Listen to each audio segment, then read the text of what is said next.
So join me while I get started here. I've already butchered the deer in the sense of I've taken the meat off the bones for the most part. We are just going to be getting the cuts ready to be vacuum sealed for the freezer. So let's get started.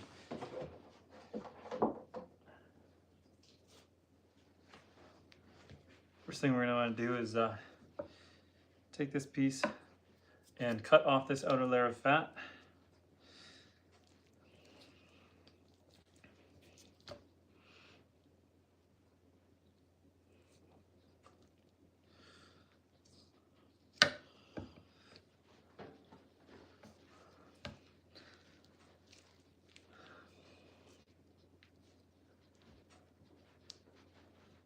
Just gonna methodically go through and dice this up, but feel free to chat in the comments if you guys have any questions.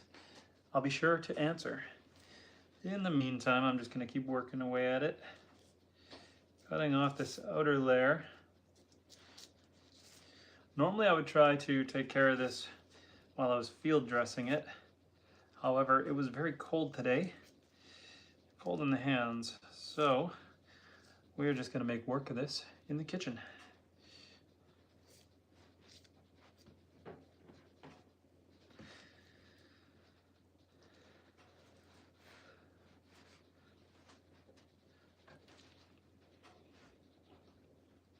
This piece here would have came off of the thighs or the rump of the deer. It's a nice large roast.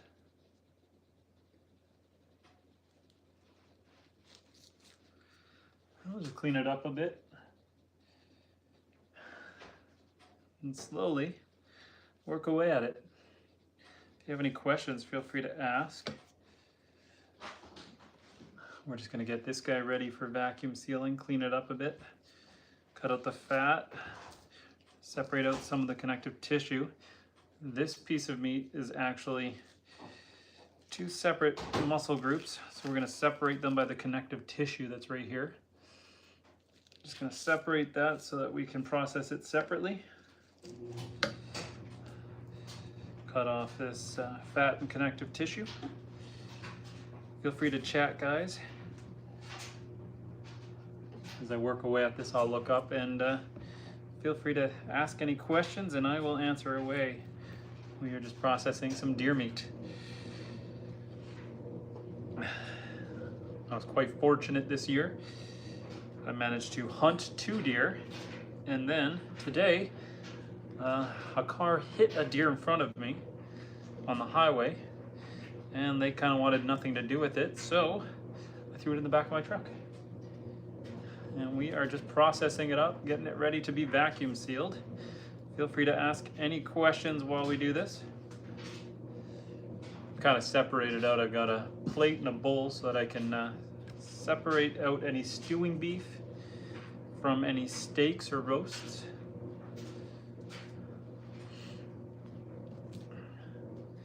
Set this piece of meat aside. I take this little piece here, just cut it once, throw it in the pot for stewing beef.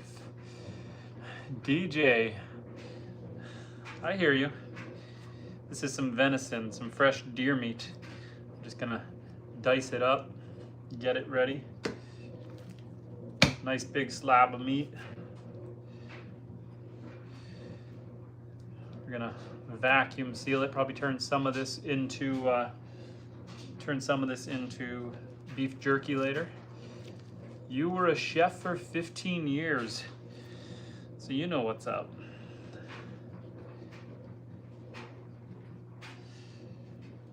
Just gonna keep plucking away at this. Al, hello bro, how you doing? See, this is the connective tissue right here, this white stuff. That is what holds your muscles together, the connective tissue.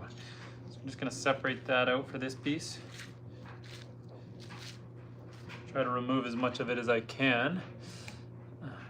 I hope that's room temperature. The meat is a little bit cool because it was -10 Celsius today. We are at room temperature now, but the meat is on the cold side. not frozen, but on the cool side. Perfect to reduce bacteria growth. I actually have a whole whole cooler here of some deer meat. We are processing up some deer meat. I managed to hunt 2 of them this fall, but this one was some fresh roadkill. A car hit it in front of me today, and so I grabbed it, picked it up. If you guys have any questions about that, let me know. We're just gonna try to trim away this connective tissue. Just kind of plug away and hang out with you guys. This was a doe. I'd put her about 3 to 5 years old, mature, somewhere in the 200, 220 pound range. She was a nice healthy girl. But unfortunate that she passed away, but rather than letting the meat go to waste, harvest it and clean it up here. Just gonna keep looking away at this big roast, separating out these chunks. Waste not, want not. Exactly. Exactly. We're separating out. So this is a nice giant roast here. This is pretty well one solid unit. This will go vacuum sealed on its own, just taking care of some of that connective tissue. Pre-tenderized. Yeah, surprisingly didn't lose that much of the meat. There's a little bit of bruising on this roast, but it's all still pretty good.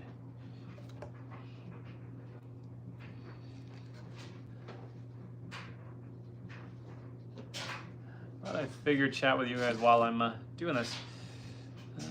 Cut out a little more of that fat. This one's going into the stewing beef pile.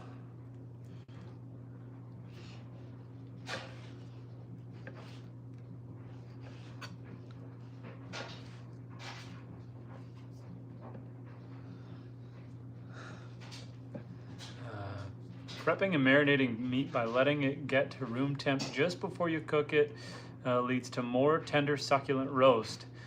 Ah, that's good to know. I'm actually not planning to eat this right now. I'm just prepping it for the vacuum sealer. I'm gonna vacuum seal it and cook it later, but I'll keep that in mind to let it get to room temperature first.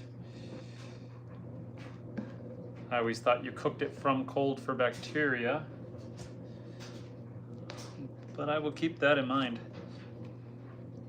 Let's get rid of some of the sinew out here.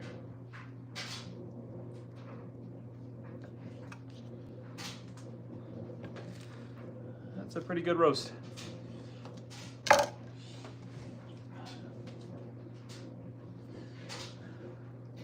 This hunk here came off of the back of the calf, so it's mostly tendon and sinew. I'm gonna try to clean it up as best I can and throw it into the stewing beef pile or the meat grinder pile, depending what I want to do with it. You are invested. Right on, DJ. Well, feel free to hang around and contribute any questions. Yeah, you store it in cold bacteria when you're about to cook it. You let it get to room temperature. Give it a try one time. Safe meat. Store it. Hey Brian, how you doing? That was a large doe. Hopefully the driver did not get hurt. Yeah, they were okay. Their car not so much. Bent up the hood, broke their bumper and their headlight, but they were okay. No injuries. Thankfully it was a doe and not a buck.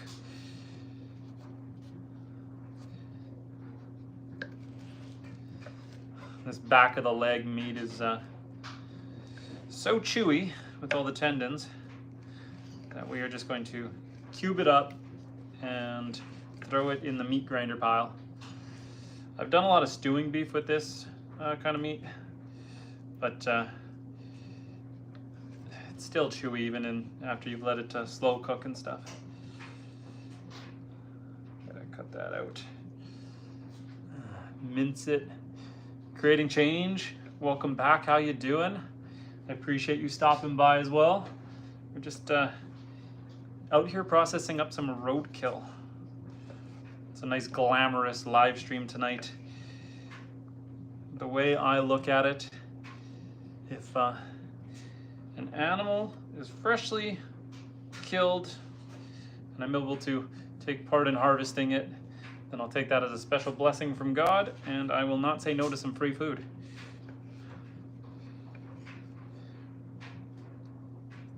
I'm usually pretty good about not getting too much deer hair on the meat. I've got a couple little pieces here I'm gonna have to wipe my hands. Gotta pull off. Add some fat to it and mince it up. Sausage frenzy. Yeah, I was thinking probably on the stewing beef. I don't know, what's a good ratio? You tell me. I was thinking like 70% beef and then 30% venison. Something like that. 60-40, 70-30. Just with this tendony stuff, it's hard to chew, so we want to make sure that we don't have it too lean. Live stream signal looks good tonight. Thank you, Brian. I appreciate that. We are in the house, not out in the cold tonight, so I think the phone's gonna last. Sean Groves, welcome back. Can't stay long, just popping in to say hi. Well, thank you for saying hi. I appreciate that. You're doing some talking about gardening and mental health. Right on. I'm on the opposite side of that. We're talking carnivore tonight. Just going through some fresh deer meat. Just processing it, getting it ready for the vacuum sealer. I appreciate the talkative crowd tonight. Thanks, guys. Feel free to keep chatting. It's a lot easier to hold a conversation inside the house when it's not cold and we've got some good lighting. Give me 1 second. I'm going to rinse this piece. I got a couple hairs on it.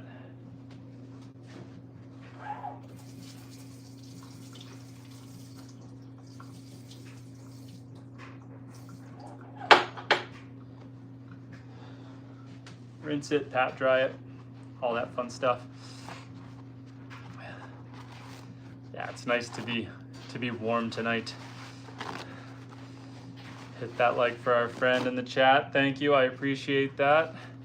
Robert, do you grind your own sausage? I haven't yet, but I just got a meat grinding attachment for my KitchenAid mixer. I don't know if I'll do any sausage, but I'm definitely going to be doing some ground beef or ground venison. This is another piece off the leg that's going to be stewing meat, so we're just going to cube it up so it's easier to process later. I'm going to let this stuff sit in the fridge for a day, tenderize a little bit before we grind it up. It'll give me a chance to pull out some beef to cut it with.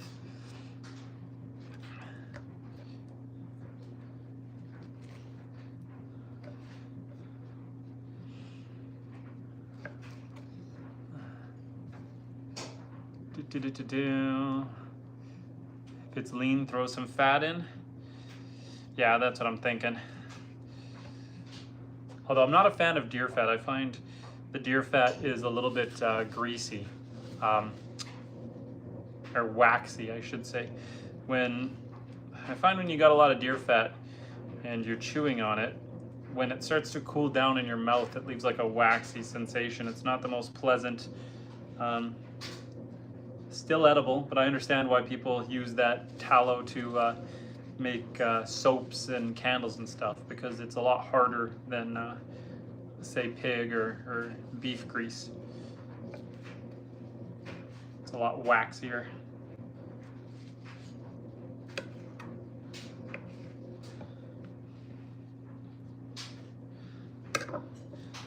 We're just gonna keep working our way through this. I'm missing a couple hairs here and there, but I'm gonna rinse it all and pat dry it before I vacuum seal it, so it is what it is. I think deer fat is sticky. Waxier is a better description. Yeah, like, you eat bacon grease, and as the bacon cools down in your mouth, like in the pan, bacon grease takes a long time to cool and to solidify.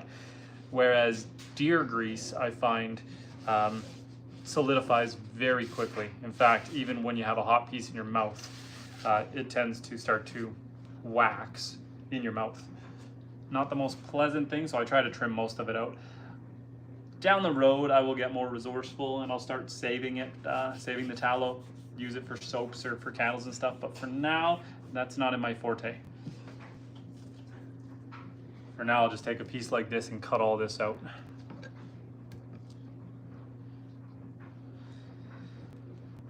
So just carve it down.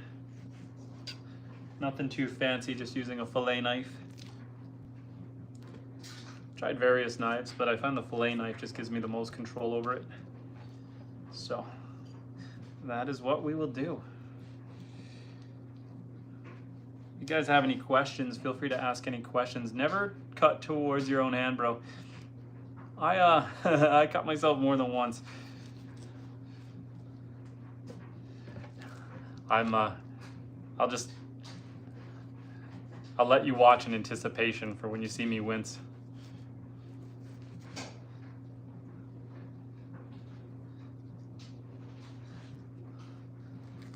I only put the knife through one finger while I was processing the deer. That's not bad. Normally I cut myself more than that.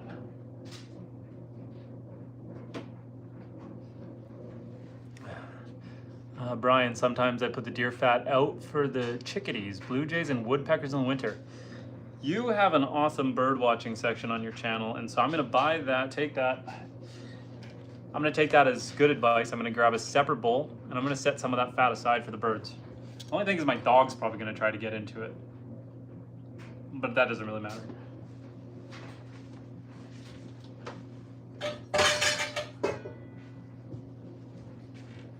Are you sure I'm not just gonna draw in the ravens and crows? I'm taking your advice on that one. DJ, you can do the exact same maneuver cutting away from you. That's true. It's awkward.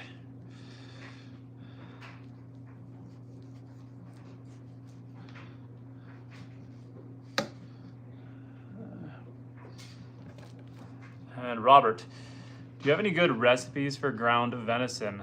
That's your favorite way to eat it? My wife is the chef. She is the master of cooking the meat. I am just a plain Jane kind of guy. I will take, usually if it was up to me to cook this hunk of meat, in fact, what I'm gonna do to process this one, instead of leaving it as a roast, I'm going to cut this in half, maybe thirds, to turn it into steaks. I'm just a salt and pepper, season it kind of steaks guy. My wife has all the fancy recipes, so I kind of leave that to her. I'm probably gonna take this roast and later run it through the meat slicer for some jerky. That I use soy sauce, Worcestershire sauce. If I want it spicy, some cayenne pepper. If not, just some salt and pepper, a little bit of garlic salt, or onion powder. And marinate that for a day or two in the fridge. And then dehydrate it. I have a dehydrator, although you could use an oven. Basically until you bend it and it starts to want to crack instead of bend. Then you know you're good. Yeah, this guy here, get a little more of that sinew off. It's gonna be some nice steaks. You're from Worcester. You're where the sauce comes from, Worcestershire? Worcestershire? Venison and pork meatballs with fresh herbs and see, you are a chef. What do you do now, DJ? Do you DJ or do you still chef? Or you just cook for the entertainment of it and not a career in it anymore, just for the enjoyment of it at home? Are you still a chef?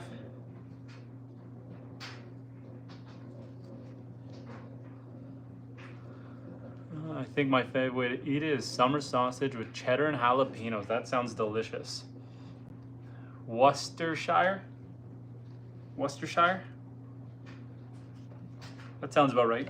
Sounds better than me. I'm gonna take it because you're from there. Worcestershire sauce. Does the chat agree? Worcestershire sauce or Worcestershire sauce? Spell it out, guys. Let me know. How should I be saying that word?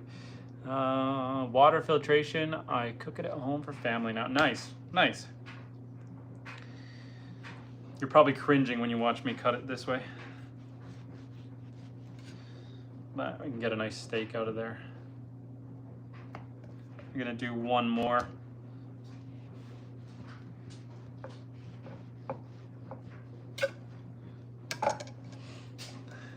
There we go. Some nice big steaks out of that piece. I'll take it. Worcestershire is what I was taught. Worcestershire. Worcester. Have a good night. Enjoy the venison. Brian, you have yourself a good night. Thanks for stopping by. I appreciate you stopping by and saying hi.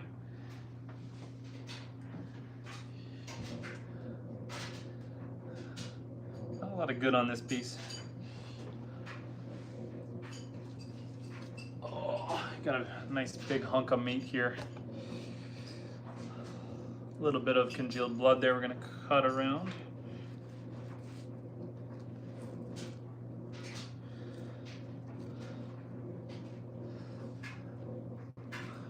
Woos was. Ah! Try not to throw it across the room. Gotta cut this sinew out.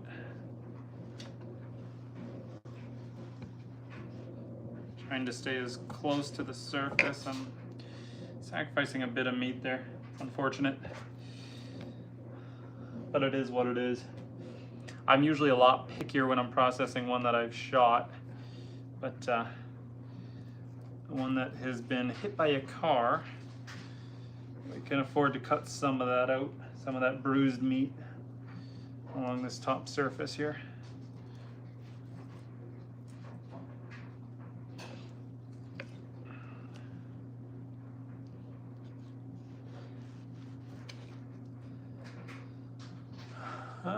What area of the world are you located in?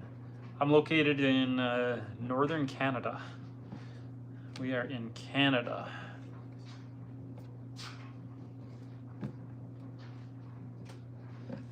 Just working our way through it. Do you feed any of the bruised meat to your animals? No, I'm not. My dog wouldn't mind, but all the farm animals, the goats and the cows and that, are all herbivores, so none of them would appreciate it. Only the dog. I gave her one of the legs. That'll keep her busy for a while. But as far as, there wasn't that much bruised meat on this. I'm just cutting it out, cutting around it. If you look at this piece here, just a little bit of bruising right in this section. It's still fine, but still gonna cut it out. Nice. I'm Southeast USA and have such a healthy whitetail population right now. That's good to hear. That's good to hear. Yeah, our population up here, because I'm pretty remote where I am, there's a lot of deer, hence why they get hit on the highway. It was kind of funny there. So it happened just ahead of me, and I pulled over, and a police officer pulled over as well. And I rolled down my window to chat with the police officer, and I just said, hey, I kind of got a weird request here. And he's like, yeah, go ahead, pull around. I didn't even finish the sentence. He knew I wanted to go harvest that deer. And so that's what I did. It's a fairly common thing around here. I get one every 2 years or so. Again, I'll only harvest it if I know it's fresh, like this one. This one happened right in front of me.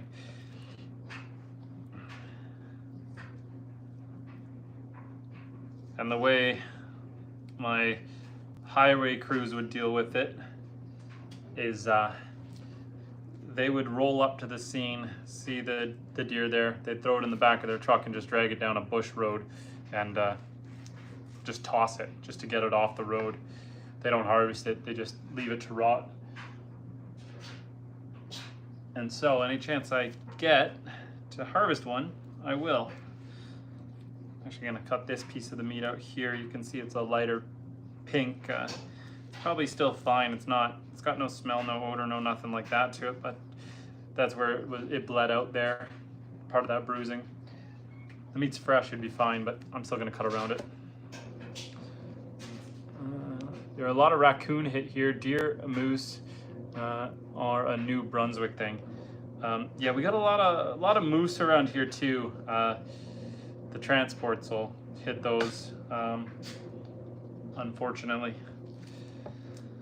Okay, this is another nice big slab of meat here. Just gonna cut out one corner here that's fairly bruised.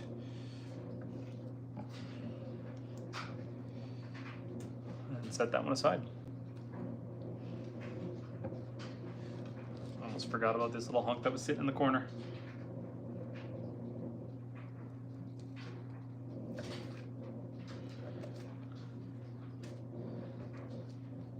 I don't mind being a little more conservative or slightly wasteful when it's roadkill. Rather be safe than sorry and get the highest quality cuts here. Plus there's a lot of meat here, a lot to process, a lot to go through. Gotta rinse this guy, 1 second.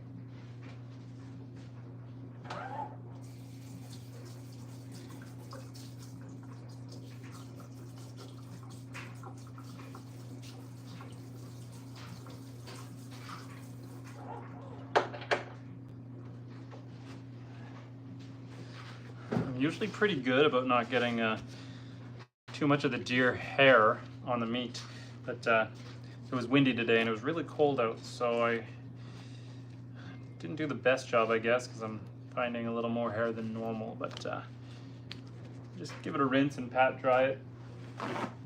Give it one more look over before I vacuum seal it. Please watch your fingers. It's like watching NASCAR. Are we really watching for the race, or are we watching to see if an accident happens? We don't want an accident to happen, but it does keep us watching.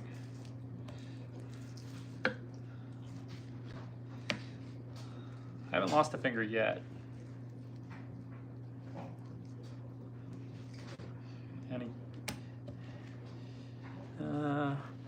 How many pounds do you think you'll yield off of this? So it was about around a 200, 220 pound female adult deer, a doe. Nice healthy doe. I would say I've got about 50 pounds of meat here. Here's the cooler. There it is there, plus, you know, what we're already processing. So a good 50 pounds of meat, give or take, depending on how conservative I am on harvesting it. Because I'm saving a lot of this for stewing meat, I think we'll get around that 50 pound mark.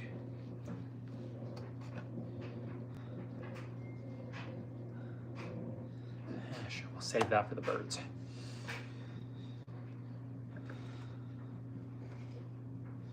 I'm gonna have to take my Band-Aid off here. It's gonna be disgusting anyway.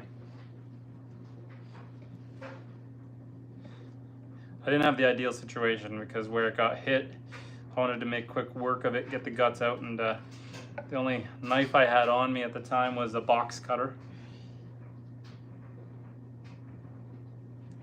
And I didn't want to puncture the intestines when I was opening the deer up, and so I got a little too close to the finger and nicked myself while I was doing that. I was much safer after that.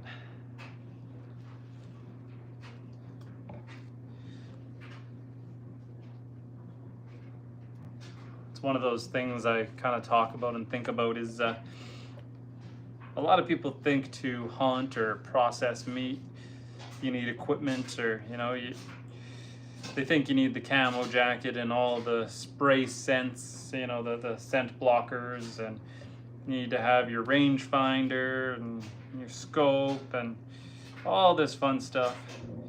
Harvested 2 deer off the property. I made my tree stand out of like 2 metal L brackets and a 2x4. and no camo, just my hunter's orange. Just a cheap gun that I inherited from my father. A 300 Savage from Sears, so like literally your Walmart brand of guns.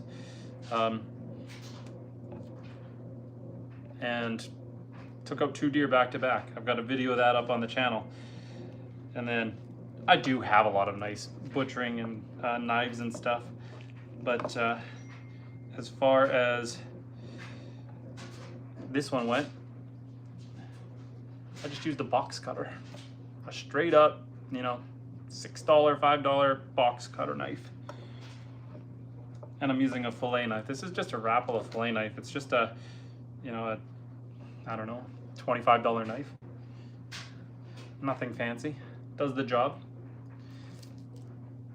I've got some fancy knives kicking around, but I don't know, I always go back to this one.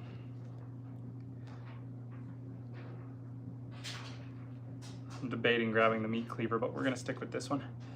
I'm guessing Fort McMurray. No, but close enough. Are you looking at the weather radar trying to guess where I am?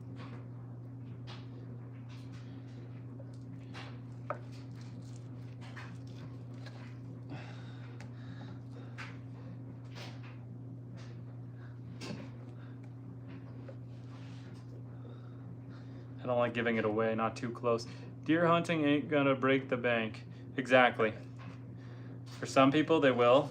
You know, use it to justify a side-by-side and a truck, you know, different winches, all that fun stuff. But, you know, I don't think you have to go overboard.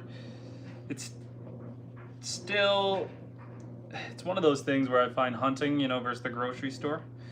As prices continue to rise, it's getting more and more feasible. But overall, I would say that until you get to about 20 or so deer, the payback on your guns and licensing, like you do on the hunting course, buying a gun, spending the ammo, sighting the gun, learn how to shoot, all that, you're probably like 20 deer deep before you start profiting on it. But if it's something, you also got to keep in mind, all that time you spend out in the deer stand and all that, it's not costing you anything to sit out there. It's not like you're going out to the movies or out for dinner or out to the bar. So as far as hobbies go, or lifestyle choices, hunting is cheaper than most if you do it on a budget. I've done a little bit of both, a little bit of luxury hunting, a little bit of budget hunting. I think I prefer the budget hunting. Your East Coast, we got 10 centimeters today, 15 more on Friday. That's rough.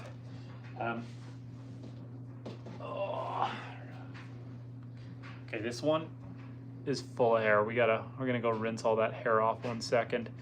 Do you grow your own herbs? I don't. I'm pretty clean cut. I don't drink, I don't smoke, I don't do any of that. Yeah, I'm pretty clean cut here.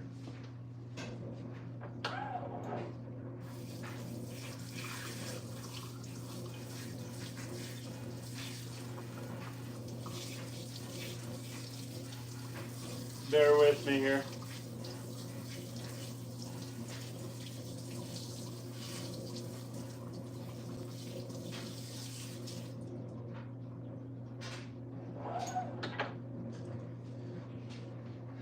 This is the side of the rump that the deer got hit on, so we're gonna lose a bunch of this. Couldn't tell when I was doing it fresh, but now that I'm looking at it, I can see. It might be hard to see on camera, I don't know. It's kind of hard to see, but this is definitely pre-tenderized. Some of this hair is like built into the meat. There you go. So this section definitely got smoked. I prefer archery hunting. Seems like you can take more educated shots then. I have gotten one. Yeah, I can feel shrapnel of bone in this piece. Oh, I don't want to sacrifice too much of it, but we are going to have to lose at least this. Oh, this pains me. This is painful. That piece is garbage. Don't think we have to go much deeper than that except for this top corner. Yeah, archery is a lot of fun.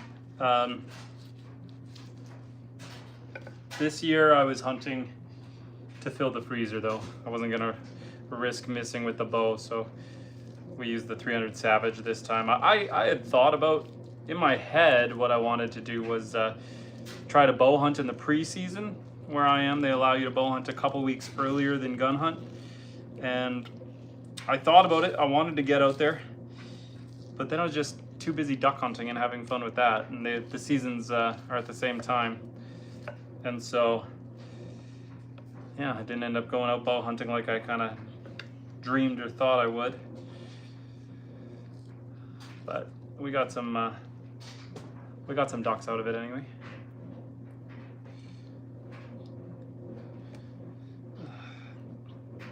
This piece of meat pains my soul. Let's catch up on. I gotta walk the dog. If you're still here in half an hour, I'll keep watching. Okay. DJ, enjoy your walk with the dog.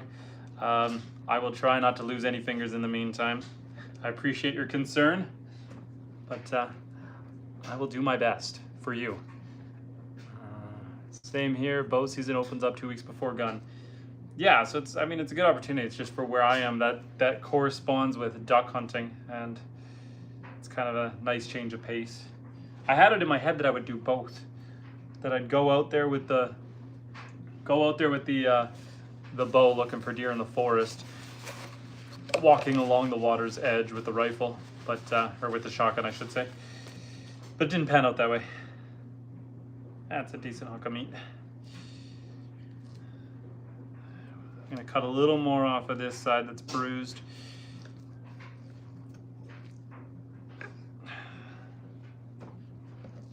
And we're left with a pretty decent slab of meat still, so I'll take it.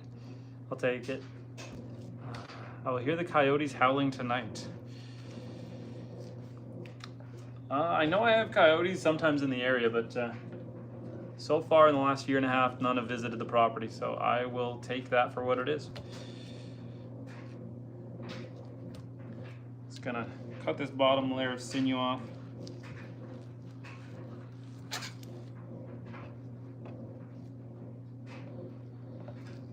I'm going to grab a rag and wipe down the cutting block. Just a little more I missed off the backside. One of the things I find is when people talk about the meat being gamey, it's because the person who processed it isn't trying to get rid of this connective tissue here, this sinew. This definitely has a more wild flavor to it. So if people forget to cut that off and serve that to you, the connective tissue, it's not always the best. It's a little stringy and has a bit of a flavor to it.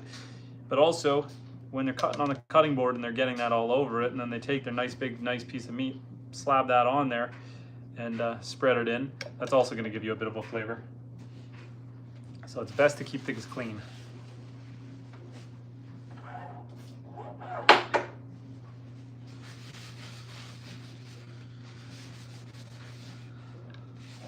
Try to scrub that down a bit before we continue.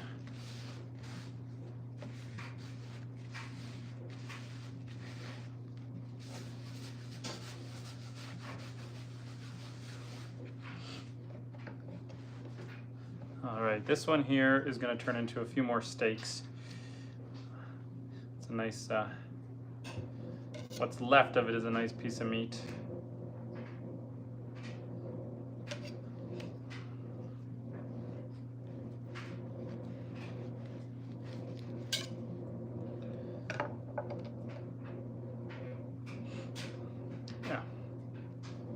Palm-sized piece of meat. It's a serving.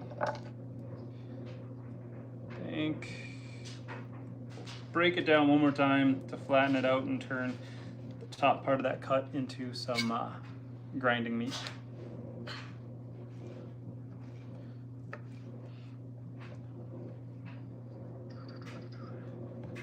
Get a nice bowl of grinding meat going here.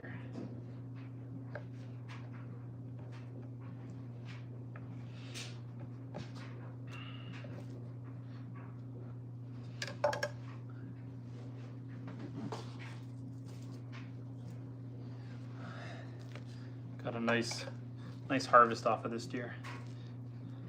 All things considering, I always hate any that I have to discard or throw out, but I'm grateful for the amount that I am able to harvest here. All in all, not very much was lost. Just cut away this connective tissue so I can separate out this giant roast. This is going to turn into beef jerky.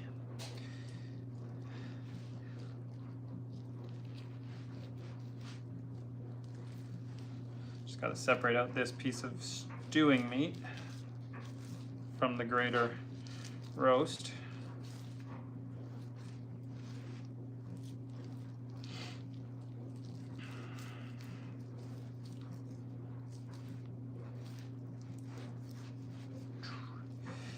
There we go. And we're left with this nice big piece of meat. Take out some of that connective tissue. I'm not going to break this down all the way because I'm thinking I'm going to throw it in the freezer, partially freeze it, and then run it through the meat slicer to break it down into nice thin cuts for turkey. And grab a drink of water here in 1 second.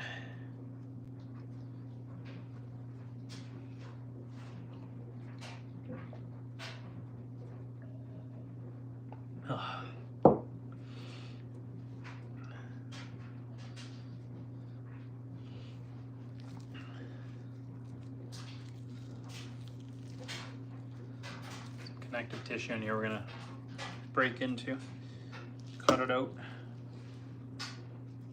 Just gotta open this up.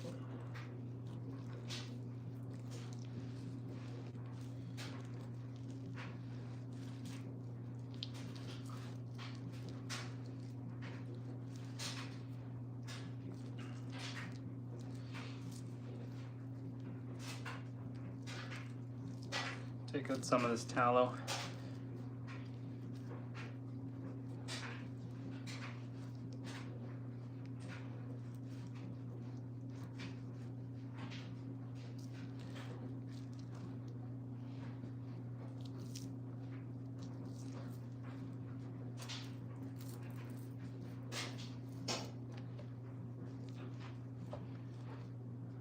See if we can separate out some of that white sinew in there.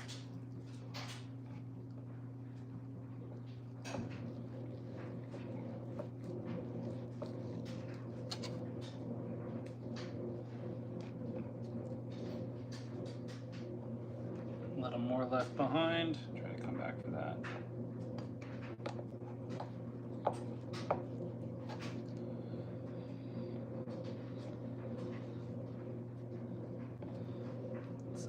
Tricky to get all the way down without losing too much of the meat at the process.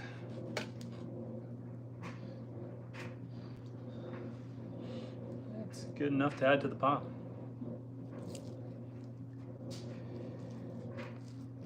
I think, looking at this cut of meat, I'm gonna leave this section on because when I run it through the meat slicer, I'll have an easier time while I'm here. When in Rome, cut the sinew off. It is what it is. Might as well do it while we're doing it instead of saving the work for later. It's just a little harder to get in this angle.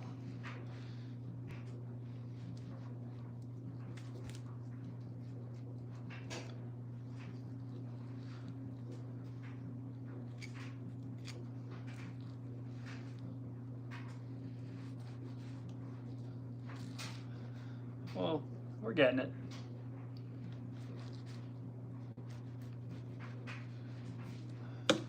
There we go.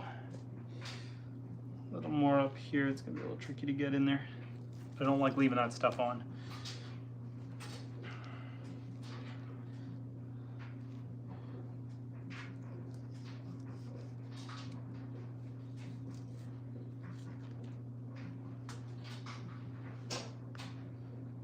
Slowly but surely we are processing this, getting rid of it all.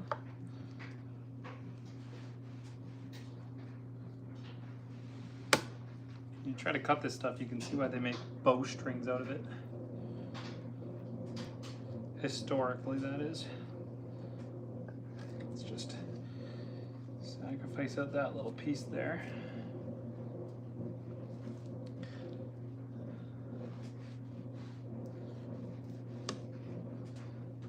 Okay, that's pretty good. We should be able to, I want to do the top of this a bit. Cut around the top of this roast, and then we will be able to set it aside for jerky.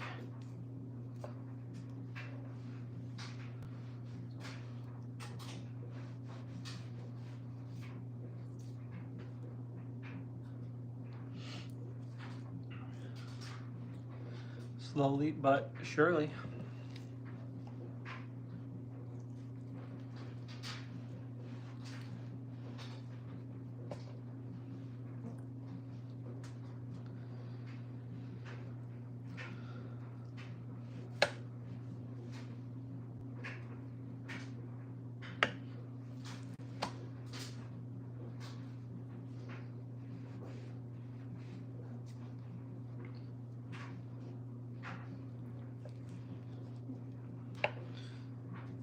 There we go, one more little cut here.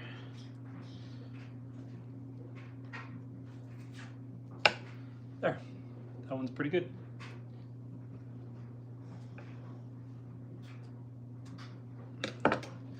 Big slab of meat like this, processed out, ready to go. Instead of cooking this as a whole roast or trying to dice it into steaks, I'm going to end up slicing this one nice and thin and turning it into beef or venison jerky, I should say.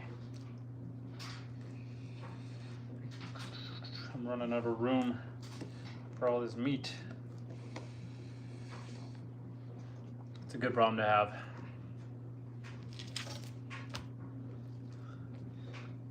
This hunk here is mostly gonna be just tallow. I'll cut some of that out for the birds.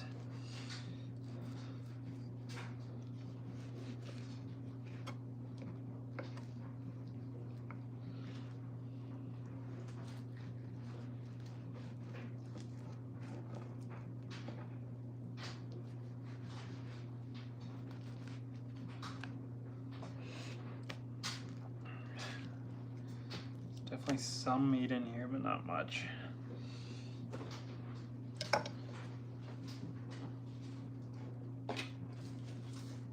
Okay, we got ourselves a backstrap. Nice big long chunk of meat.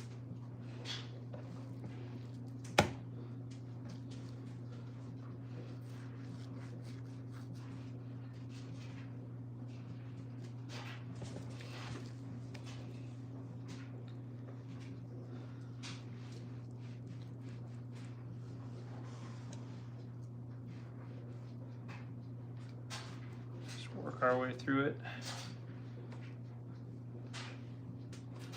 I like to turn this into medallions or steaks. This big long back strap. Try to remove most of this sinew first. Try to remove that layer.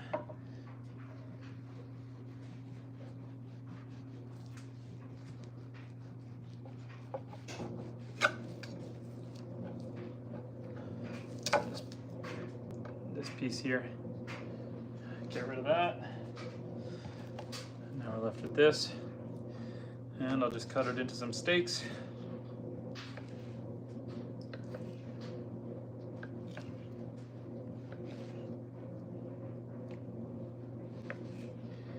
tail end here, I'll just turn into some grinding beef,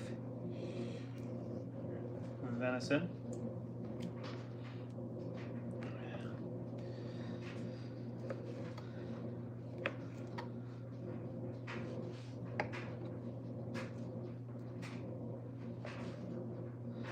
And yeah, we get some nice, 4 nice big steaks out of that guy.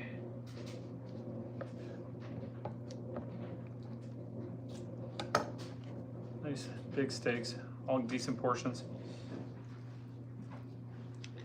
Add it to the pile.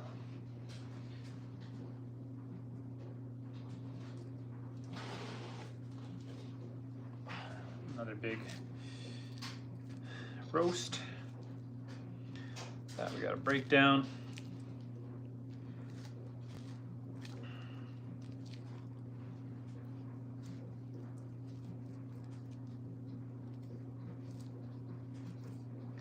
Cut this sinew out.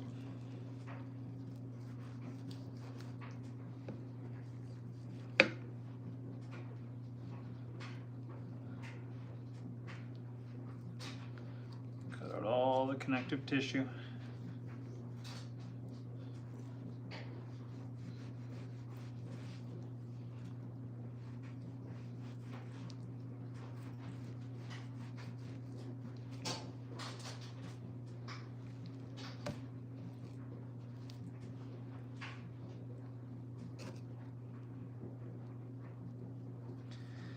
How's it going, guys? Feel free to keep chatting, and I'll poke my head up and chat back. Right now we're just trying to remove a bunch of this connective tissue. Try to remove as little meat as we can at the same time. Planning to turn this one also into jerky. We're not going to fully break it down because we're going to run it through the meat slicer and let that work for us.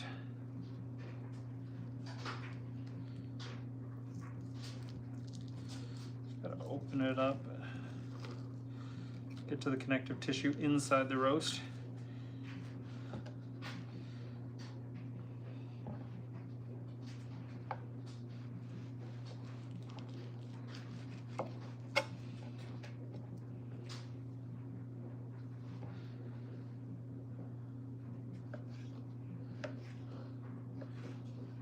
Cubing up some of this for grinding meat. Run it through the meat grinder. We want to try to get rid of all that connective tissue in there so that we're not chewing on it. Open it up a bit.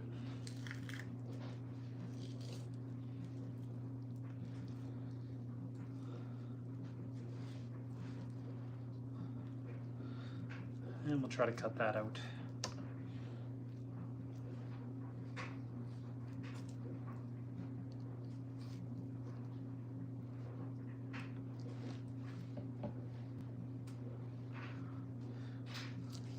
Meticulously processing it.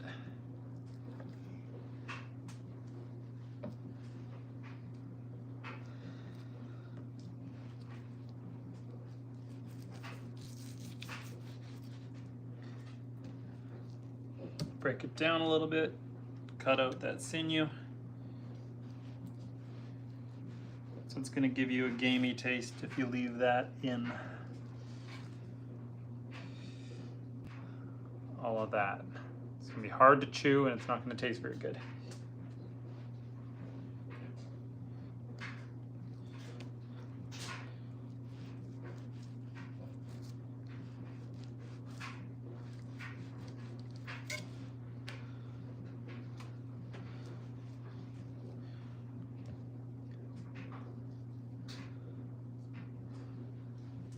Okay. Rest of this is going to be, we missed a strip right there. Caught it in the light.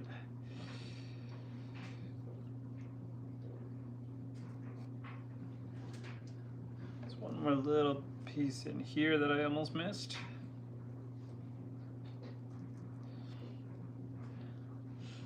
And then we'll turn that into some jerky.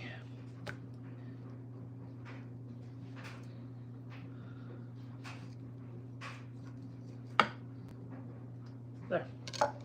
Nice big slab of deer meat. Added to the leaning tower just off screen.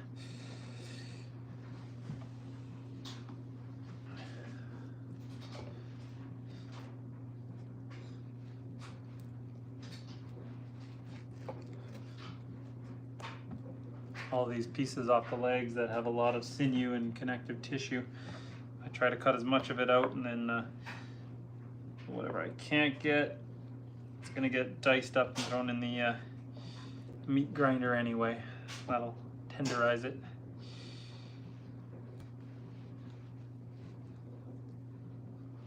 Try to remove as much of it as I can.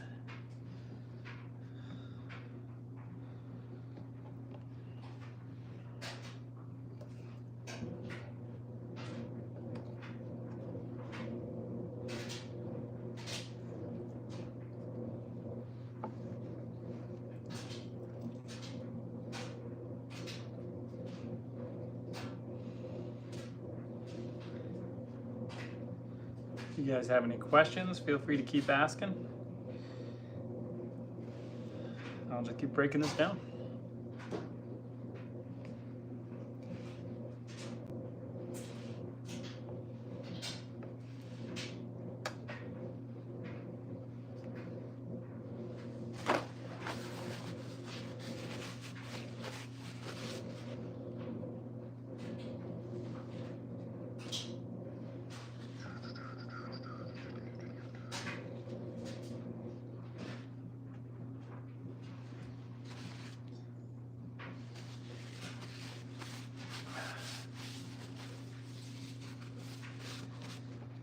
Yeah, okay, time to grab another piece.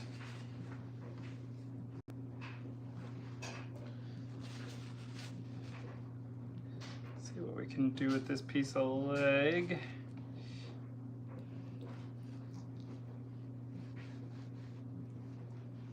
A little bit bruised, a little bit damaged.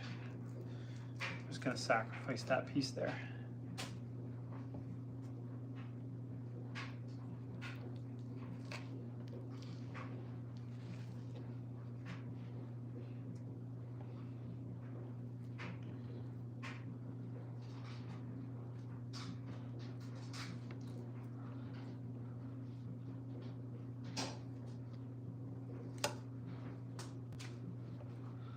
Turn the rest of that into some grinder meat.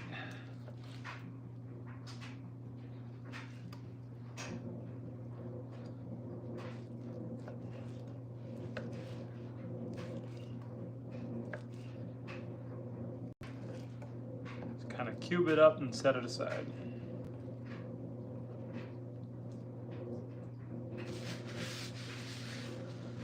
Give our workspace a little bit of a cleanup here.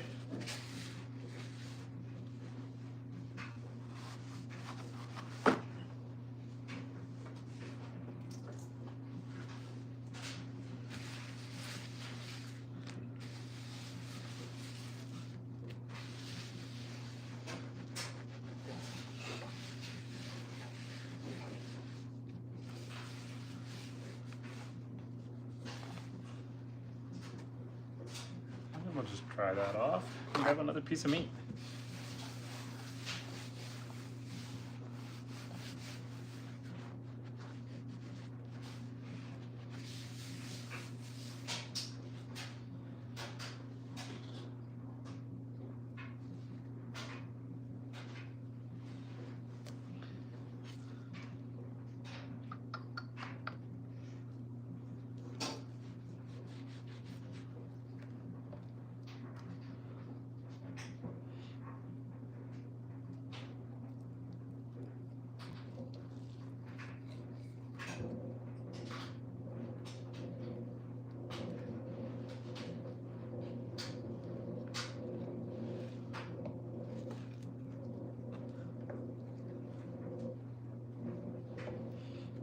Can't be too picky on this stuff.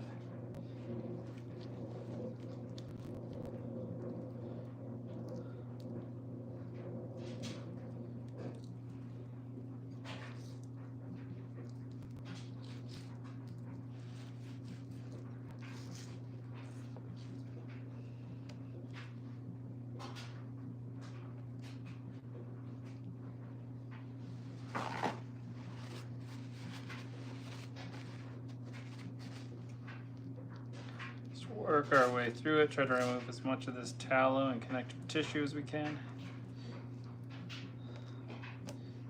This piece here might be easier just to cut it out altogether.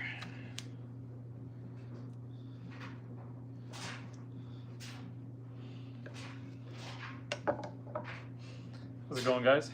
Feel free to chat in the comment section while I break this down.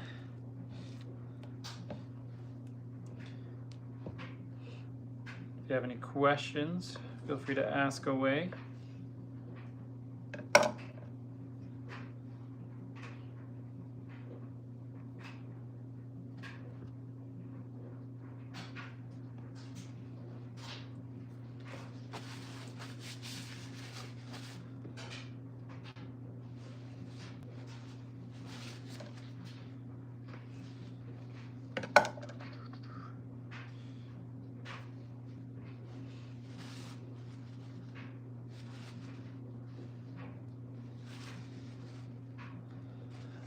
Okay, this piece here is going to mostly turn into grinder meat, a lot of sinew. This came off the leg. See all that connective tissue, the white stuff in there. Cut out what I can, but then the rest is just going to have to get ground.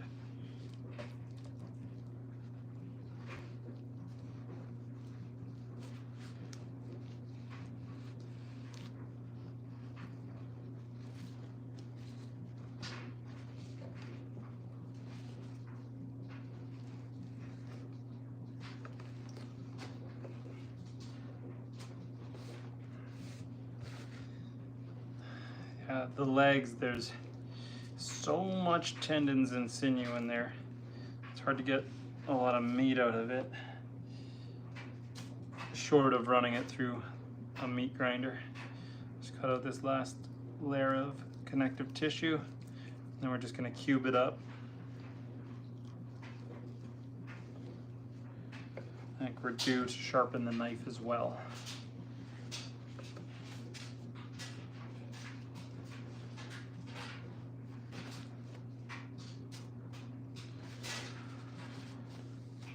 One second, I'm just going to give this a quick clean.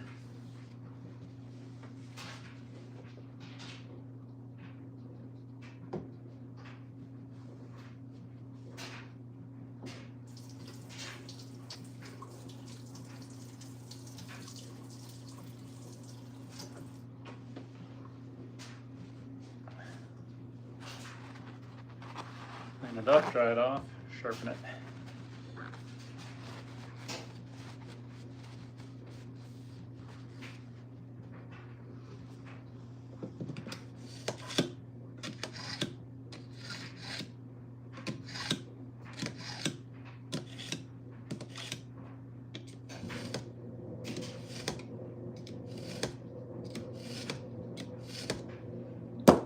Should be better.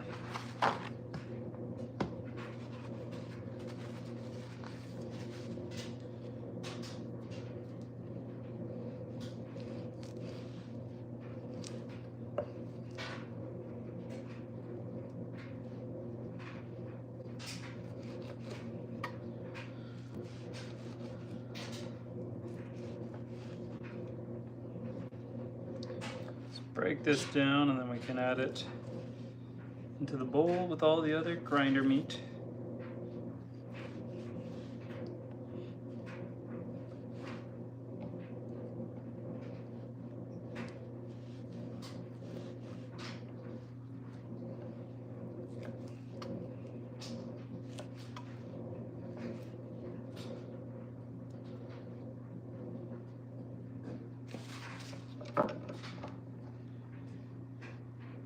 Good enough there.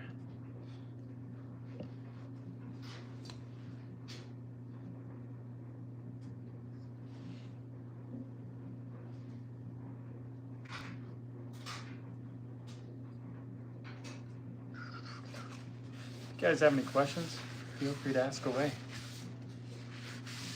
Otherwise, enjoy the process. Getting into a couple trickier pieces. Before then, we'll go with a nice easy one. We've got ourselves here a nice tenderloin, sorry, backstrap. You can tell I'm getting tired. This would be a massive deer if this was from the tenderloin.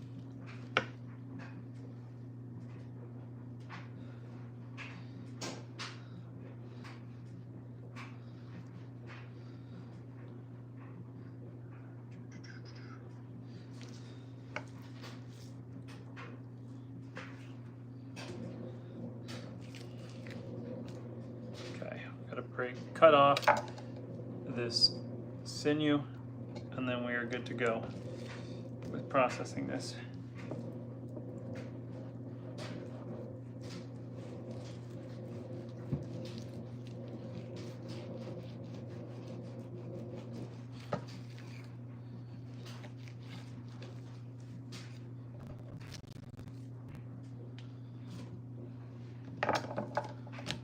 Got most of it with that cut.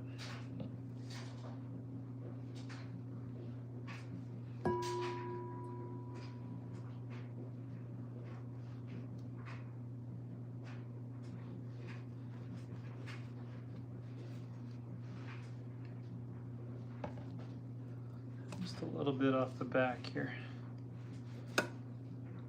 Okay. In a second here, we can start turning this into some steaks.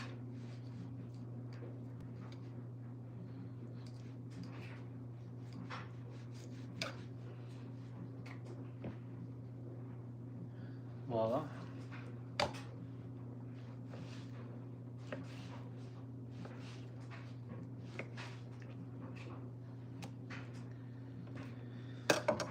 4 steaks.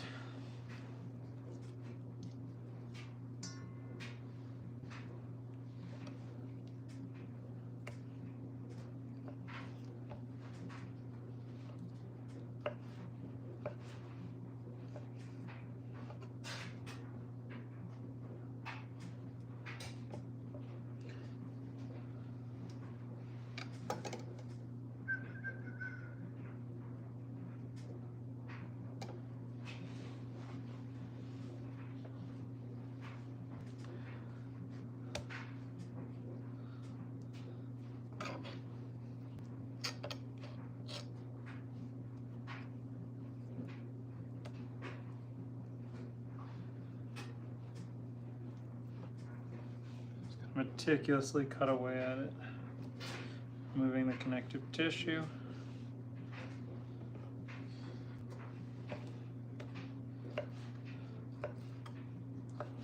We're gonna have a nice, lovely batch of grinding meat. We're gonna be able to make a lot of ground venison here.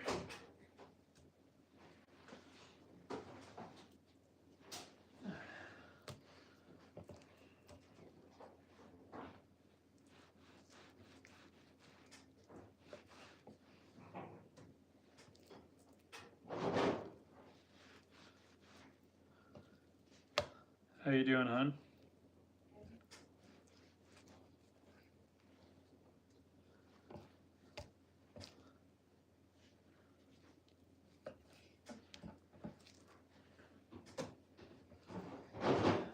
Okay.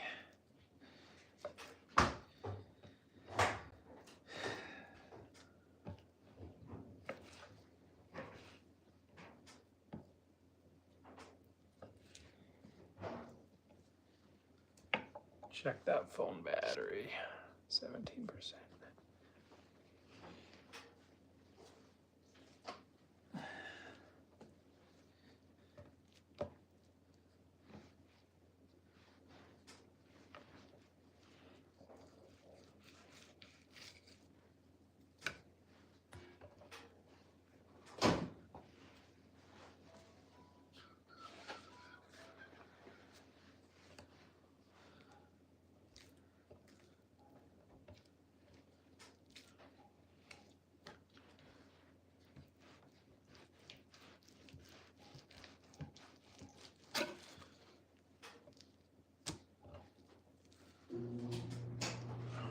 Just remove out that connective tissue.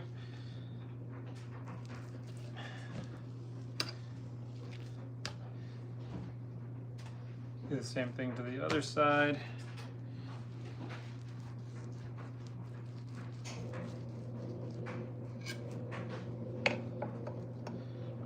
Didn't quite get it all. Wipe down my cutting surface.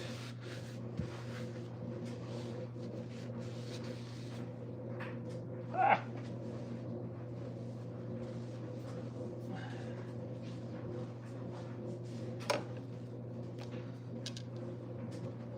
Try that one more time. I think we can sacrifice that piece there.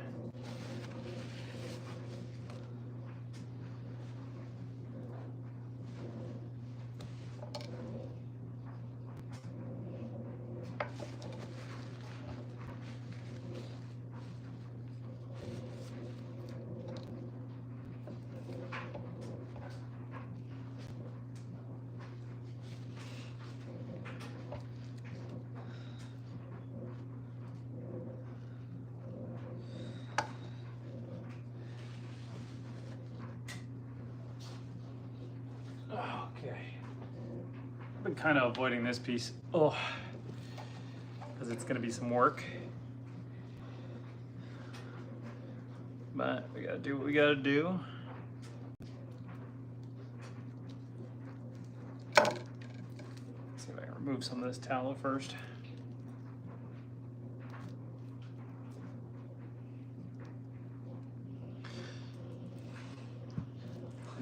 This big piece here, this would be at the hip bones right here, hip bones,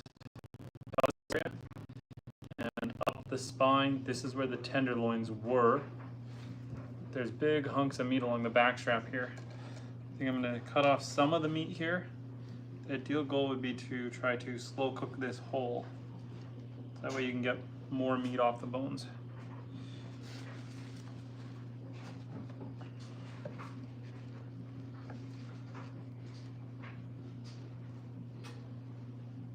That would be ideal. But I'm gonna ask my wife if she'd rather cook it whole or if she wants me to remove the back straps.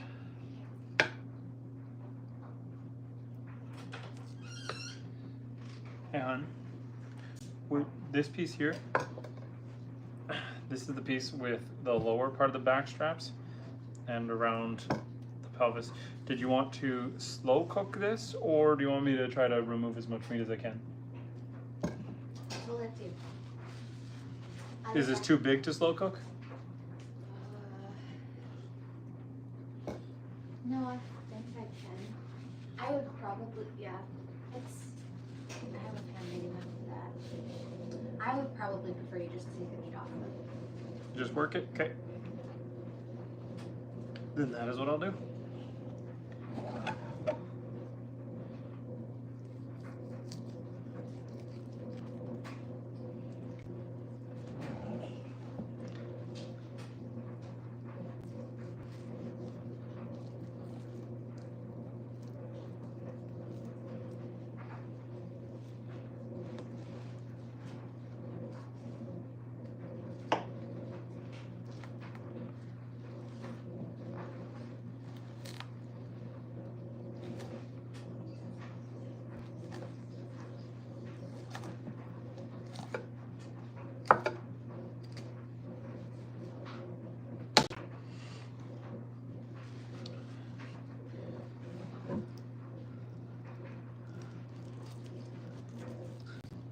Sorry if I'm not talkative, I'm getting tired, but if you guys want to chat, feel free to comment and I will be responding.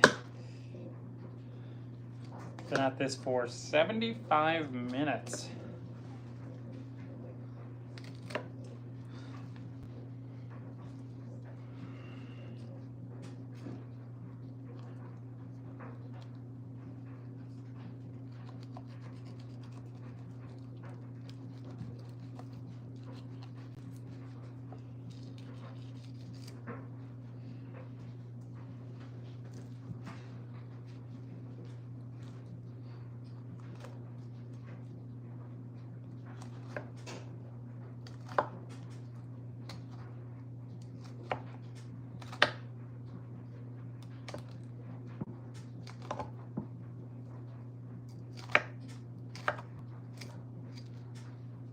2 nice big slabs of meat there.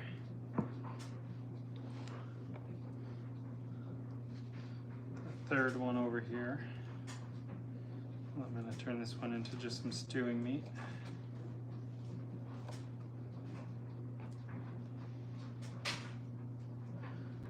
Okay. Take the sinew off of this guy.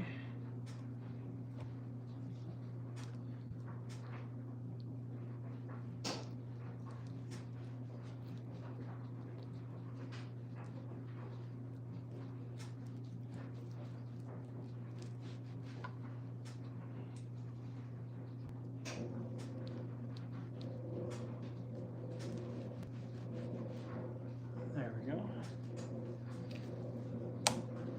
And we got a couple steaks out of this one.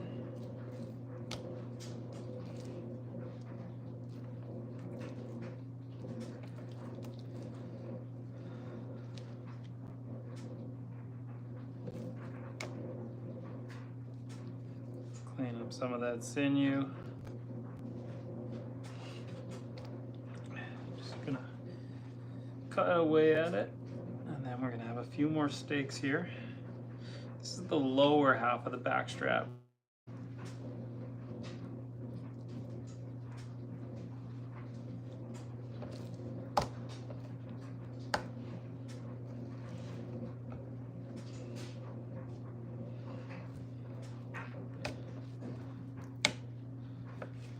Two more nice big steaks there.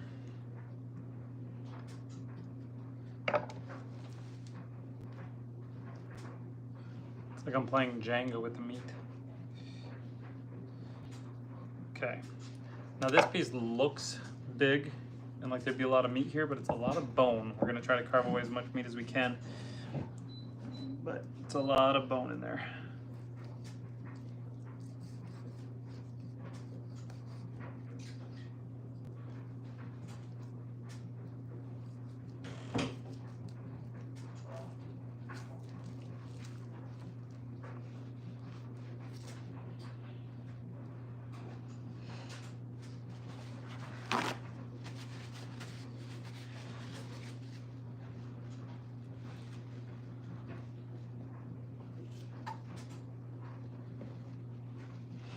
Some connective tissue there.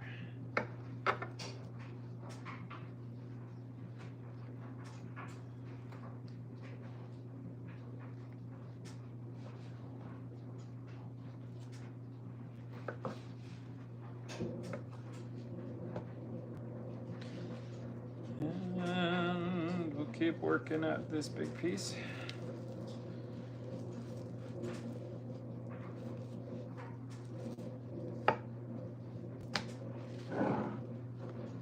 Try to get some of this tallow and connective tissue out of here.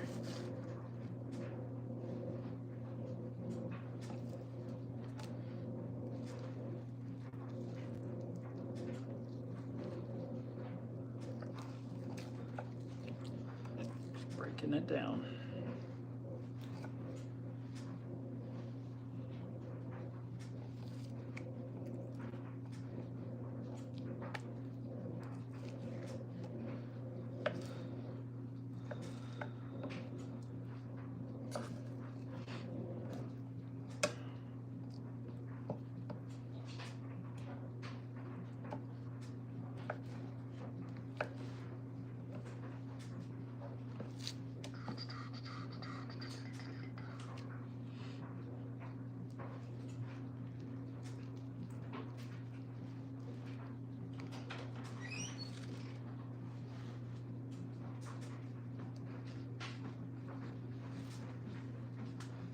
Okay, just gonna dice this guy into grinding meat.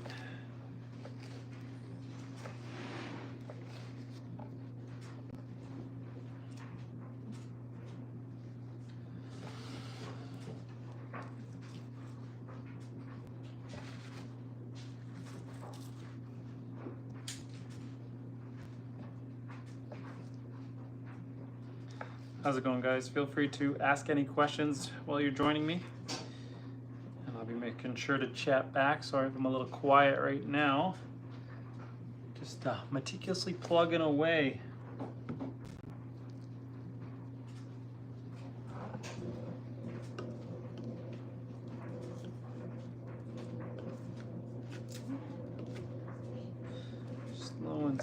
steady,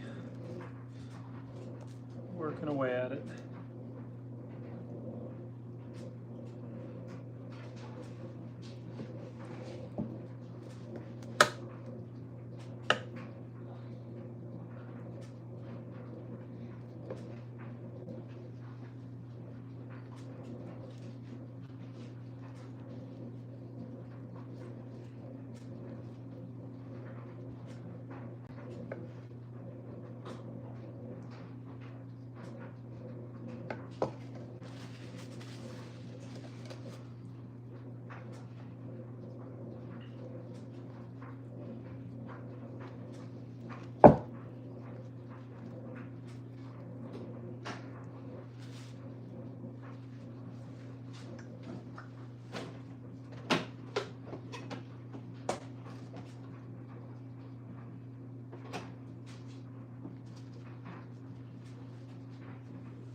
We're almost done.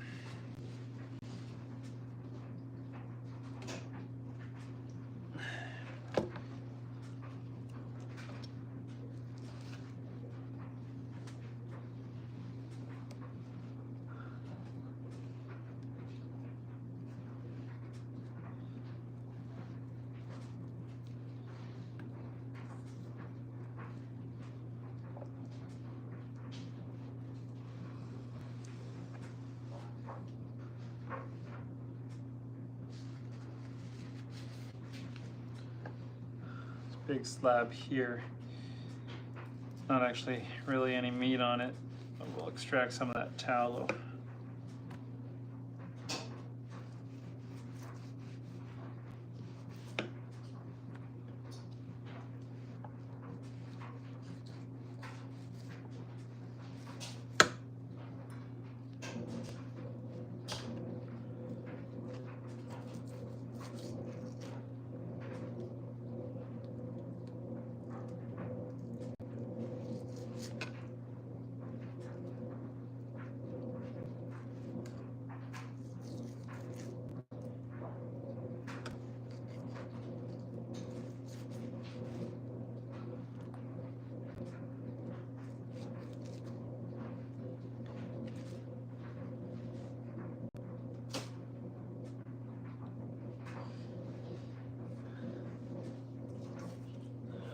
Okay. Tenderloins, just clean them up a little bit.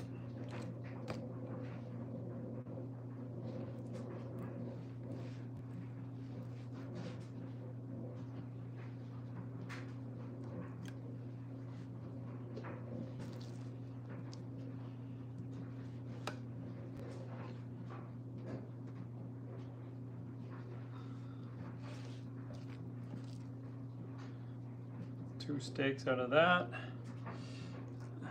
Hey, how's it going, DJ? It was -12 with the wind chill. You have a good walk with your dog? What kind of dog do you got? I have a golden retriever yellow lab. I had a German Shepherd Husky, but she passed away this past year.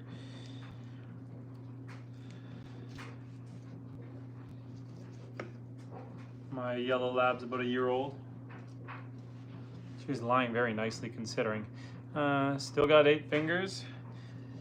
8 fingers and 19 toes. I'm doing pretty good today. Actually, I haven't cut myself once. I've been fortunate. I'll show you our nice large pile of meat that we've harnessed. The Leaning Tower. It's doing okay.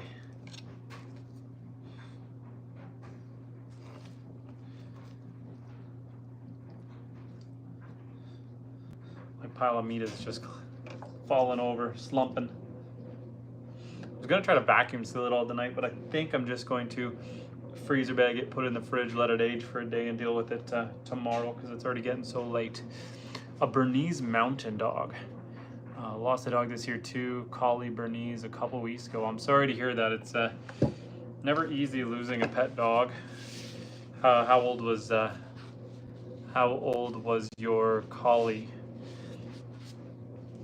Was it an old age thing or a sickness thing or an accident? If you don't mind, you don't have to answer. Mine caught a disease called blastomycosis. It's a type of bacteria that when it gets in your lungs, it multiplies. Your lungs are the perfect breeding ground for it, and it basically causes pneumonia-like symptoms. That's my understanding of it, and it's not very pleasant. I believe that my yellow lab also had it, but was younger and healthier and was able to fight it off. 13 and a half, she was old. It was time. Her life expectancy was 10. Well, then she did okay. I'm sure she had a good life. My husky was a rescue dog, and she was, I don't know, 8 and a half, almost 9. So when she got that blasto, the vet was quoting me something like $3,000 for a 60% chance that she survives the next 6 months. No guarantee. And so on a 8.5-year-old dog that you'd be lucky to get 10 out of, that just didn't make sense. It's still a hard decision. We had to talk about it. We thought about it a lot. You start breaking it down and trying to rationalize it, you know. Oh, it's only, you know, $5, $6 a day. Then you're thinking about the quality of life of the dog, and you're watching the dog while they're suffering, and it's an unfortunate situation. But nobody and nothing lives forever. So it just is the way of things. One of the reasons we got the dog when we did, my wife and I, in my mind anyway, was because it would be a good opportunity to teach the kids a valuable lesson about compassion and loving and caring and death. But then we got the homestead, and I started doing a lot more hunting with the boys and realized that the death portion was already taken care of, which kind of made it harder when we lost the dog.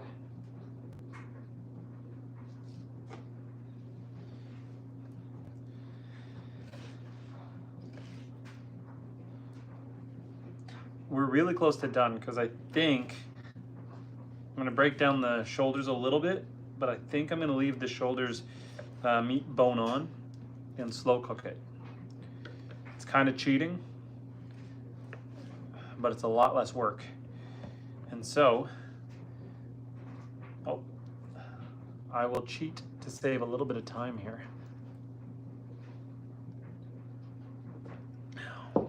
Loyalty and security. There are not many better bodyguards than a good dog. My husky was great, especially out here at the farm property. Bear with me. This gets bloody when you get to the bottom of the barrel. Yeah, I think I'm just gonna try to clean up some of the sinew and fat off of this. Maybe some of the damaged pieces. And then I wanna cook this whole. But my husky could go toe to toe with any coyote or any fox. I think she enjoyed it. She'd go running off after them and come back hours later.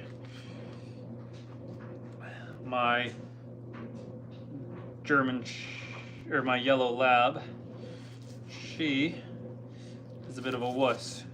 She would sit on the deck barking, encouraging my other dog, but would never follow. She is not quite as good of a farm dog. What else do you do in your free time? Do you just homestead or work? I work, I run a business. Keeps me quite busy. So I do that Monday to Friday, a little bit on the weekends. Homesteading is more of a lifestyle. It's, you know, hanging out here with you guys on YouTube is just at this point for funsies. I see the light at the end of it. I do think that I'll get the channel monetized within the year, but the amount of time, that goes into making videos and that. It's more for fun. And the amount of money you'd make on it. I mean, on this channel, overall so far I've got like, I don't know, less than 150,000 views. By YouTube dollars and cents, you know, what's that? $1,000? But it's a lot of fun. And it's a lifestyle. I could be out there drinking or hanging out in the city or living out here. I'm actually off-grid out here. Got 156 acres, off-grid homestead. You know, one of the main reasons was kind of that food security. I think anyone following the news the last 5 years kind of sees that we're in a bit of an unstable predicament. And so just knowing that I could have some self-sufficiency, and I've got ducks and cows and goats and rabbits and all that, having that bit of self-sufficiency gives you peace of mind. So, yeah, I work my 9 to 5, but I enjoy the homesteading thing as a lifestyle. Things can get maybe a little bit stressy out here just because we're in the middle of renovating the house as well. But the animals are enjoyable. My wife's a big gardener. She likes having her garden. We haven't got that set up yet. That might be 1 more year away just because we're so busy with all the outbuildings and all the work we're doing out here. Just trying to think about how to allocate time. And I don't know that prepping a garden is gonna pan out this year. I'm thinking spreading out the straw, the soiled straw, spreading it out, tilling it up, and potentially turning that into a potato patch for the year. That might be a low effort, high yield situation. Your dog messed up a porcupine. We don't have a lot of porcupine where I am. They do exist, but I hope my dog never runs into one and never decides to treat it like a chew toy. You see horror stories of dogs having the quills in their mouth. You have over 700 videos, above 1,000 subscribers, 3.1 million views, just film. Everything, post everything, even the most random stuff gets tons of views. It's so strange. Good for you, man. DJ, I don't think I've subscribed to you yet. If you drop a comment on any one of my videos, it's gonna be easier for me to find you. Because most of these lives I leave private, so it's kind of hard to go back in and find people. But if you comment on one of my videos, I'll be able to find you, and you'll have yourself another subscriber. What kind of content are you making? Is it music related, i.e. DJ? Or is the J not related to DJ? I don't know why every time I look up and I read the J, I think of a DJ as in music content. What kind of content do you produce? 700 videos, that's a good jag. It's a good number. I don't know what I'm at. I think I'm 150 something videos.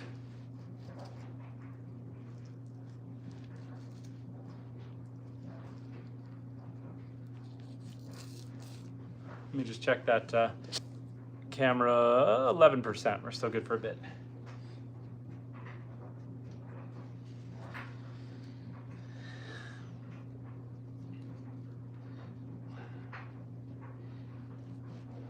Like I said, I think, see a debate between, we're gonna take the leg off and then keep the shoulder whole. That way we can cook, slow cook the whole shoulder.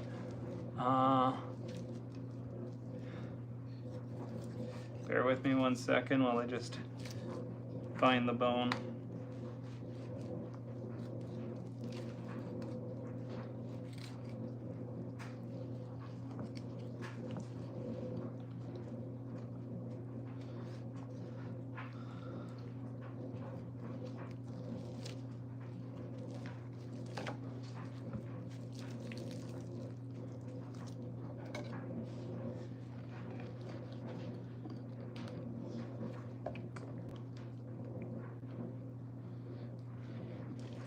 Bear with me, I'm trying to get to the joint here. Posted a comment, it's DJ, I enjoy UK rave and drum and electronic bass. Nice.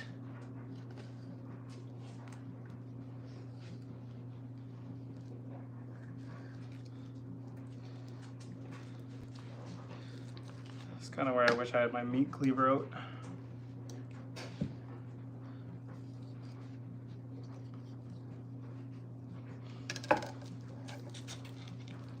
Normally, I'm gonna dislocate the joint like this.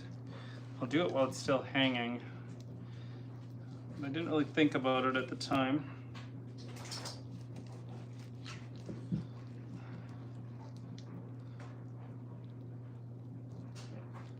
We're kind of making a mess of this. My daughter likes country, I'm ashamed. Country's not all bad. I go in waves, whether or not I like country or not.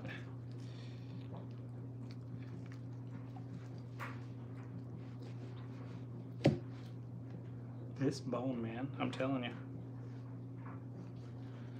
Where is that joint?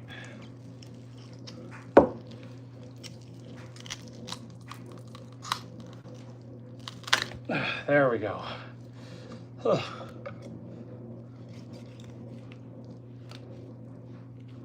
Had to dislocate it.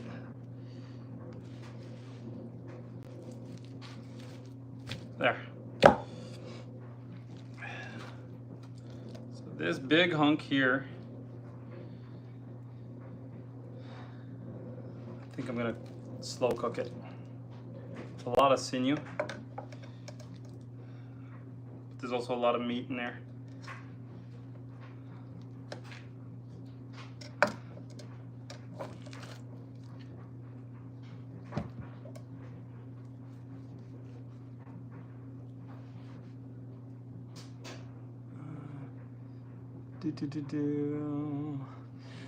She grabbed my phone. I'm not shy, or just a little. She thinks she's really funny. Laughing at you. Do you just have the one daughter?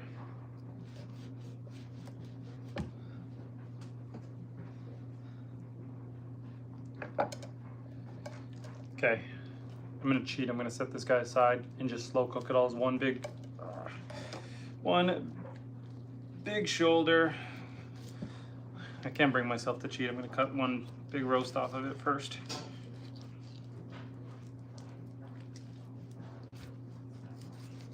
Okay, we'll take that. Take that, remove that, and then we'll cook the rest as is.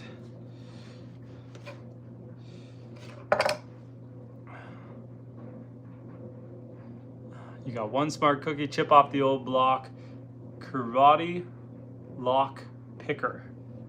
What's karate lock picker? I do not understand. I actually do karate with my oldest boy right now. It's a lot of fun.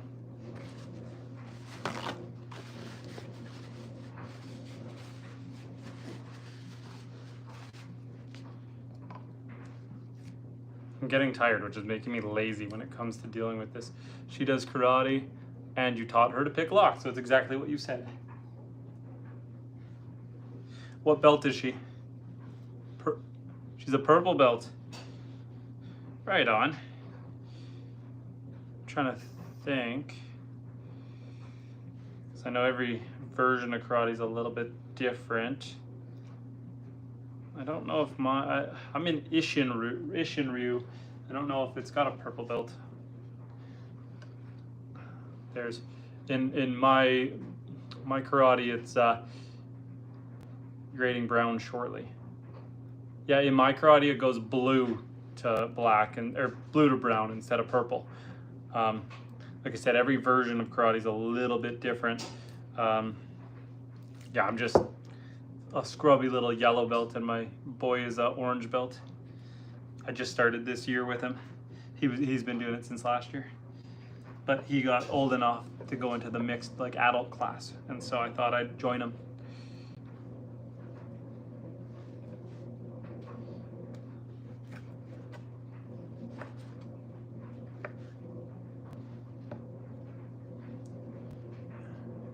240 hours of brown, then black. Yeah, it's pretty hardcore. She's been doing it 7 years. Well, good for her. It's good to have a disciplined activity that you can stay committed to. Teaches a lot of character.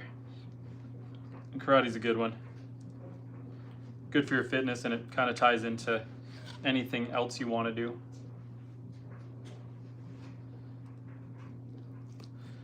Teaches you good flexibility, discipline, strength.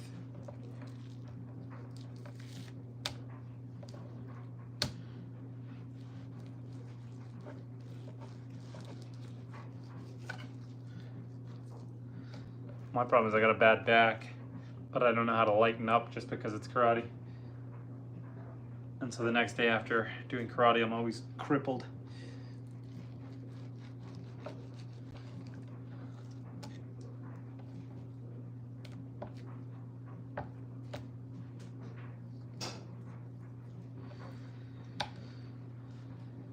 This piece of sinew does not want to come off.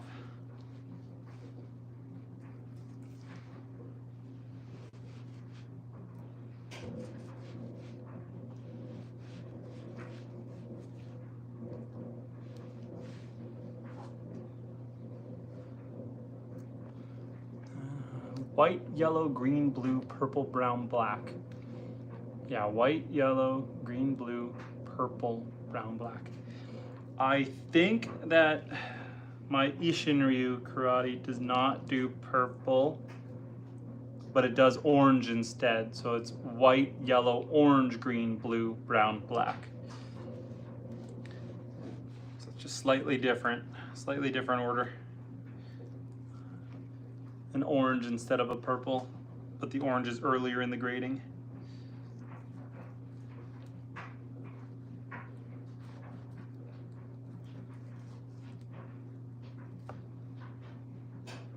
My knife does not want to cut this right now. I don't know if it's the... We're just gonna commit to stewing beef on this one because then I don't have to worry about taking all that out.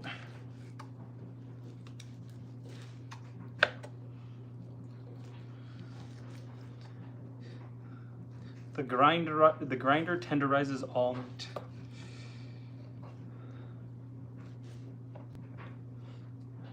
Plus, it's more versatile. You can do more with a meat grinder. You know, I think you're right. I think there is an orange belt before green. Yeah, there is on mine, but I don't think mine has purple because when my friend just became a brown belt and she was blue, so I think mine does not have purple.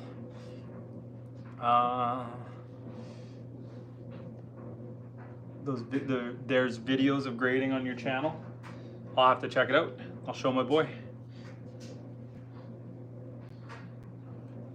You can see what your version of karate is like.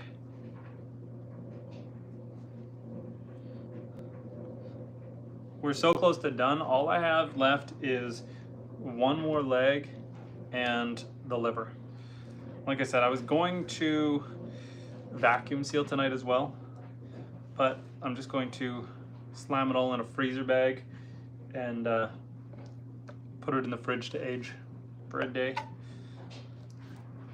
And then I'll deal with it tomorrow.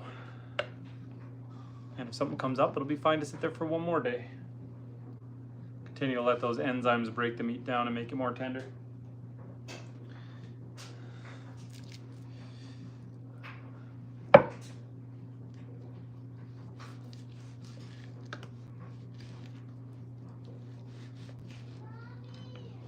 Oh, hey buddy. You need more water? Okay. Your mom's gonna come help you. Little boy's sleeping, but he's waking up thirsty. Purple is such a funky color too.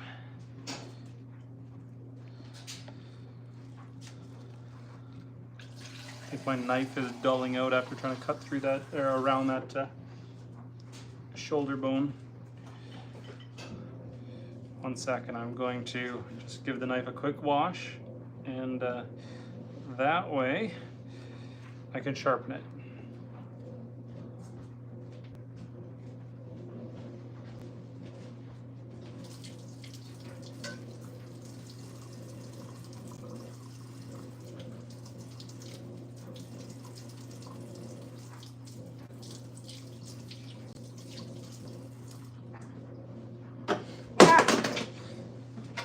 Didn't lose a toe, it was close.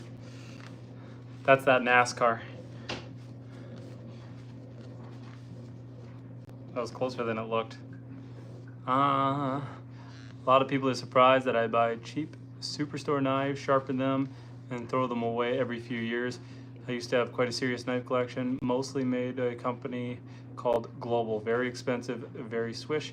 Can't put them through the dishwasher though, and they are hard to keep sharp without being ground down every so often. Being ground down? Ground? Yeah. Yeah, this is, I've got some fancy knives as well. Have them more for, I don't know, when I'm butchering goats and stuff. With goats, when you want to break down the ribs, it's nice to have a cleaver to just tap through them. But you're probably cringing at the way I'm doing this because you have done probably a lot more sharpening than me. But whatever gets her sharp, right?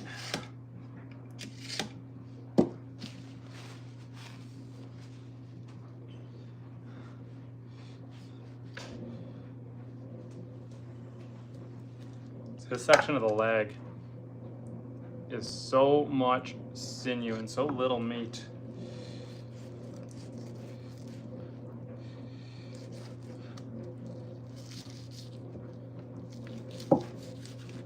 Try to break it down just for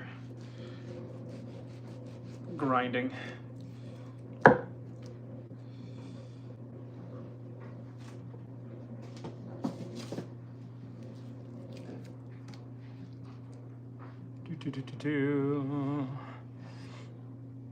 I have a Pakistani friend who passed away a little while ago, and he introduced me to the joys of goat curry. Changed me forever.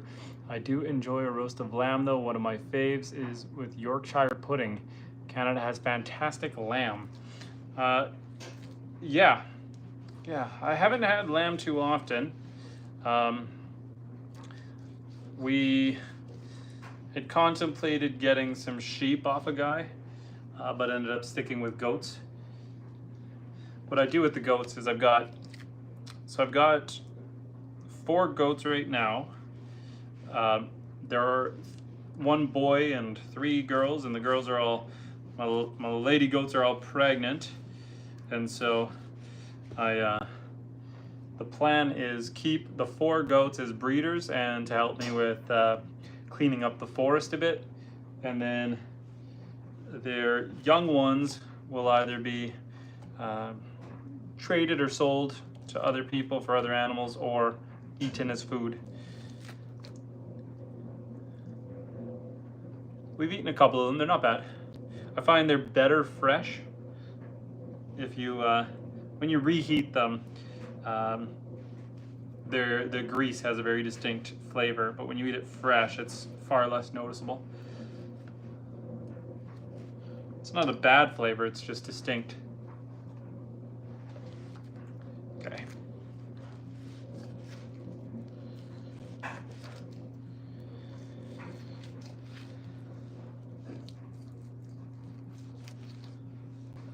not trying to cut the sinew away on these pieces because it's almost all sinew.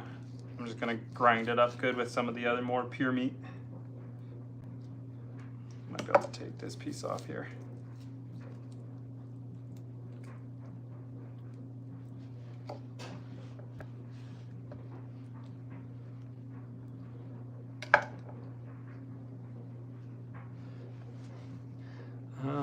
Mint jelly or mint sauce with the lamb, delicious. Slice it up super thin. Usually use 40 beef, 30 chicken, 30 lamb stock. That dish is gravy, gallons of it. For that dish is gravy, gallons of it.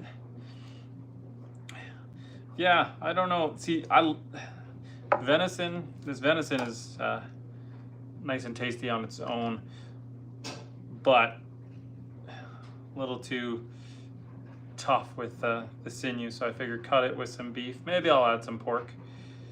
Then I can use it in, lasagna dishes, pasta, meat sauce, all that fun stuff.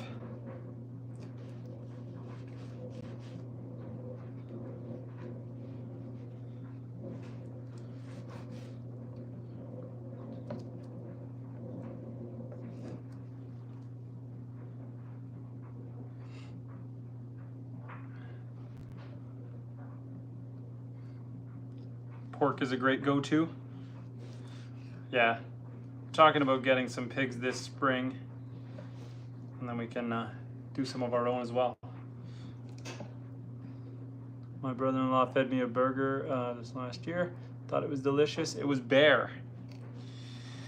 Yeah, bear's not bad.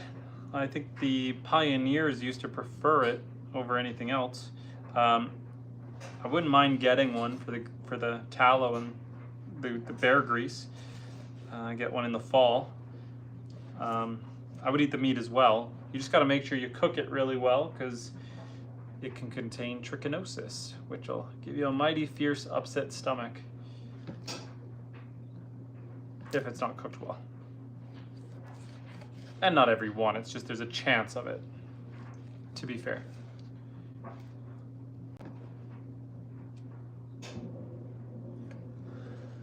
Okay, set this guy aside. We are